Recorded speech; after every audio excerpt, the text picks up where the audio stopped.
விஜய் பிடிக்குமா உங்களுக்கு? ரொம்ப பிடிக்கும். விஜய் பிடிச்ச படம் என்னது உங்களுக்கு? சச்சின். சச்சின். ஏன் ரொம்ப பிடிக்கும் சச்சின் படம்?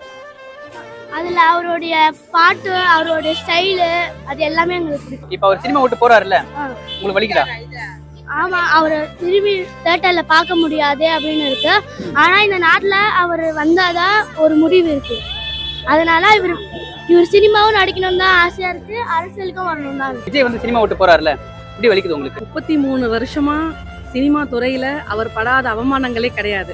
அவர் படாத அவமானங்கள், அந்த அவமானங்கள், அந்த வலிகளை ஒன்னொன்னும் அவர் வந்து அவருக்கு பாசிட்டிவா மாத்திட்டு இன்னைக்கு வந்து கிங் ஆஃப் ஹாலிவுட்னா திரு விஜய் சார் அவர்கள் தான்.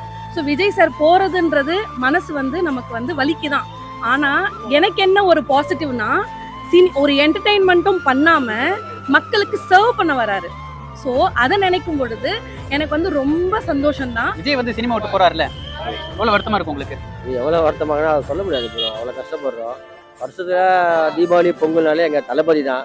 இப்போ அதை நாங்கள் மிஸ் பண்ணுறோம்ல, அது எப்படி வருஷம் சொல்ல முடியும்? ரொம்ப கஷ்டம் அது. அதை விட எப்படின்னா அரசியலுக்கு வராரு தலைவர். நம்ம எப்பவுமே திரையில வந்து வருஷத்துல ஒரு நாள் 2 நாள் பார்ப்போம். இப்போ எப்பெல்லாம் தோந்தோ அப்பெல்லாம் தலைவரை பார்க்கலாம். எங்கே வேணாலும் பேனர் கேட்க ஆள் இல்லைல்ல, ஏன்னா கட்சியில் இருக்காரு.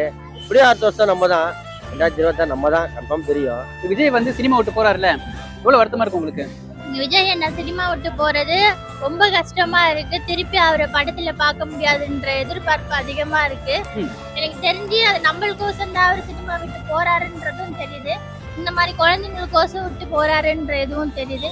ஆனா அவரை திரும்பி பார்க்க முடியாத கஷ்டம் வந்து அதிகமா இருக்கு. விஜய் வந்து சினிமா விட்டு போறாருல்ல, எப்படி இருக்குது? எவ்வளவு வலிக்குது உங்களுக்கு? அவர் வந்து போறது வந்து வலிக்கலமா எங்களுக்கு. உண்மையா மக்களுக்கு வந்து நல்லது செய்யதான் அவர் வந்திருக்காரு.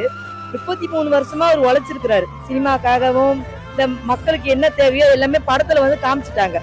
அப்போ இப்போ வந்து மக்களுக்கு அவர் முக்கியமா தேவை. ஏன்னா இந்த திமுக அதிமுக பண்ற அநியாயம், அராஜகம் இதெல்லாம் ஒழிக்கிறதுக்கு தான் அவர் வந்திருக்கிறாரு. எம்ஜிஆர் இருந்தாங்க, ஜெயலலிதா இருந்தாங்க. இப்போ வந்து நாங்க தெய்வமா இப்ப பாக்குறது வந்து விஜய் அண்ணனை தான். நான் என்றென்றும் காதலை எனக்கு தெரிஞ்சு நான் அதுல இருந்து 1999 நினைக்கிறேன் ஒரு தியேட்டர்ல சம்சா விற்கிறதுக்காக நான் போறேன். அப்போ ஒரு ஷோக்கு ஒரு 5 ரூபா கிடைக்கும். அப்ப நான் அந்த தியேட்டர் நான் சம்சாவுக்கு போகும்போது பார்த்தேன் என்றென்று காதல் ஒரு படம் 1999 நினைக்கிறேன். 97 99 சரியா தெரியல. அப்போ போகும்போது நடிகர் இளைய தளபதி விஜய்னு போட்டு அப்பதான் பாக்குறேன்.